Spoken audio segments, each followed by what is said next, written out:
რომ ხარ ჩვენთან ხაზზე პირველ რიგში დავიწყოთ აქციით თქვენი შეკრების მოტივით ქართველი ემიგრანტების ვინც ცხოვრობთ ბრიუსელში და შემდეგ ვისაუბროთ უკვე იმ მოლოდინებზე რომელიც არსებობს ევროკავშირისგან. მოგესალმებით ახალ სხვა ამპლუაში როგორც დამოუკიდებელი ჟურნალისტი 10 წელია ბრიუსელში მუშაობ უკვე მე-11 წელი დაიწყო და ასეთი მასშტაბის აქცია ქართველების ქართული დიასპორის მართალი გითხრათ არასდროს მახსოვს რა თქმა უნდა ქართველებს ვინც ცხოვრობთ და ცხოვრობენ ქვეყნის გარეთ ყველა ძალიან ადარდებს ის ვითარება რაც საქართველოში არის რადგანაც ყველა ვინც აზროვნებს ნორმალურად ყველა თავის ქვეყანას სწორედ ევროკავშირში ხედავს, რადგანაც ევროკავშირი ეს არის ბენეფიტი თითოეული მოქალაქისთვის, მათ შორის იმ ემიგრანტებისთვის, ვინც ახლა დროებით თუ არა იმყოფებიან სწორედ აქ ბელგიაში, ბელგიის სხვადასხვა ქალაქებში და მათ უნდათ რომ მათი შვილების ოჯახების მომავლისთვის იყოს ის ორგანიზაცია, სადაც არის მშვიდობა, სადაც არის განვითარება, წინსვლა და ყველაფერი საუკეთესო. მთავარი ლოზუნგი ამ აქციის არის სწორედ ეს საქართველოს ადგილი არის ევროკავშირში ქართველები შეიკრიბნენ ევროპარლამენტთან შემდეგ კი მარში წამოვიდნენ და ახლა ჩემს ზურგს უკან ხედავთ დგანან აქაც უკვე გადმოინაცვლეს ყველამ ერთად ევროკომისიასთან სადაც გამოსვლებიც იყო და საინტერესო იყო ის რომ თბილისიდან სულ რამდენიმე საათის წინ დაბრუნებულმა ევროდეპუტატმა სერგეი ლაგოდინსკიმ მიმართა შეკრებულ ქართველებს ის შემოუერთა აქციას რითიც კიდევ ერთხელ დაადასტურა რომ ევროპელი პარტნიორები და ევროპელი კანონმდებლები არიან ჩვენი ქვეყნის ჩვენი მოსახლეობის გვერდით და ისინიც ეჭქვეშ არ აყენებენ რომ ჩვენი ქვეყნის ადგილი სწორედ ამ ორგანიზაციაშია ისტორიული ადგილი ჩვენ ამისთვის ვიბრძვით საუკუნეები ეს ხომ არ დაწყებულა რამდენიმე წლის წინ და მინდა გითხრათ საინტერესო ორ მომენტზე გაამახვილა ყურადღება მან თქვა რომ დღეს ევროდეპუტატები ამზადებენ მორიგ განცხადებას ეს სავარაუდოდ იქნება ერთგვარი შეჯამება იმ ვიზიტის რაც გუშინ თბილისში იყო და ველოდებით რომ დღის ბოლოსთვის ეს განცხადება სხვადასხვა პოლიტიკური პარტიების მხრიდან მომზადებული იქნება გამოქვეყნებული და ასევე ალბათ ყველამ უკვე გაიგო რომ ჩაინიშნა მომავალ კვირას სტრასბურგში პლენარულ სტომაზე 17 დეკემბერს მორიგი დებატები რომელიც კონკრეტულად შეეხება იმ ძალადობას და ძალადობრივ ფაქტებს რასაც ჰქონდა ადგილი მშვიდობიან აქციებზე და მშვიდობიანი მოქალაქეების და მიტინგების წინააღმდეგ პირველად საქართველოზე დებატებს გახსნის კაია კალასი, რომელიც სულ ცოტა ხნის წინ შეუდგა თავის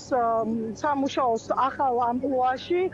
და გაიმართება დებატები და სერგეი ლაგოდინსკიმ თქვა, რომ ევროდეპუტატები ნაწილი მუშაობს იმაზე, რომ სწორედ ამ დებატებს დაესწრო საქართველოს პრეზიდენტი სალომე ზურაბიშვილი, ჯერჯერობით არ ვიცით გამოვა თუ არა ეს,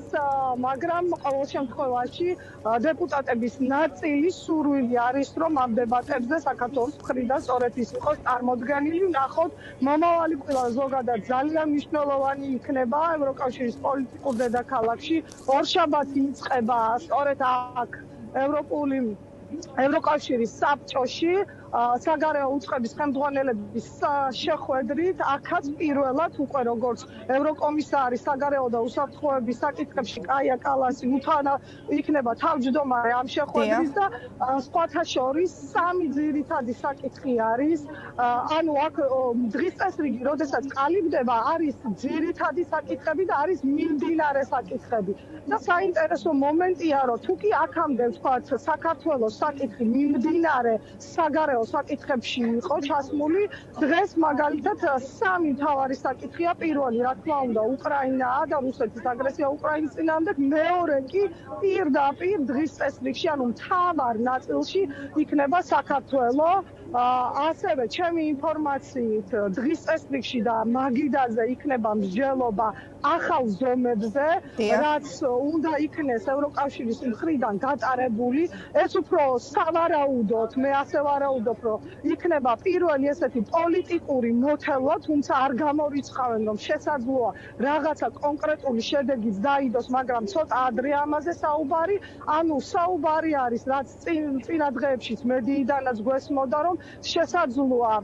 და სავარაუდოდ სწორედ კომისიის მხრიდან და საბჭოს მხრიდან იქნება შეთავაზებული უვიზო მიმოსვლის შეჩერება დიპლომატიური პასპორტის მქონეებისთვის და ასევე პერსონალური სანქციები,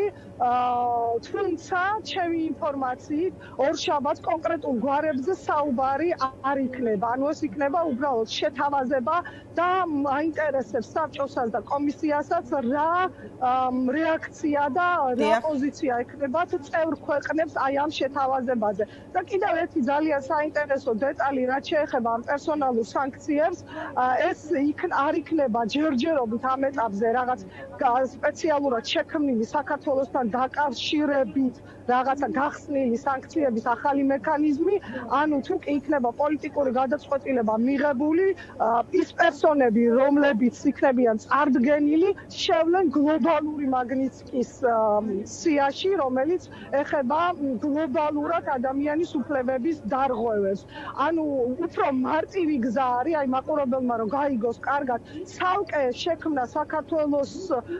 სანქცირებაზე რაღაცა მექანიზმის და ბერკეტის უფრო დიდ დროს წაიღებს, უკვე არსებობს გლობალური მაგნიტსკისია და ამერიკამ იცით თქვენ კარგად რომ გამოიყენა და ანუ ევროპაც ახლა ამ გზით წავა, თუ კი იქნება მიღწეული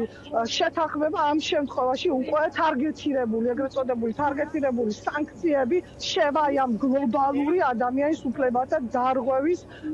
სიაში. ასე რომ დაველოდოთ, საკმაოდ საინტერესო იქნება ორშაბათი, ნახოთ,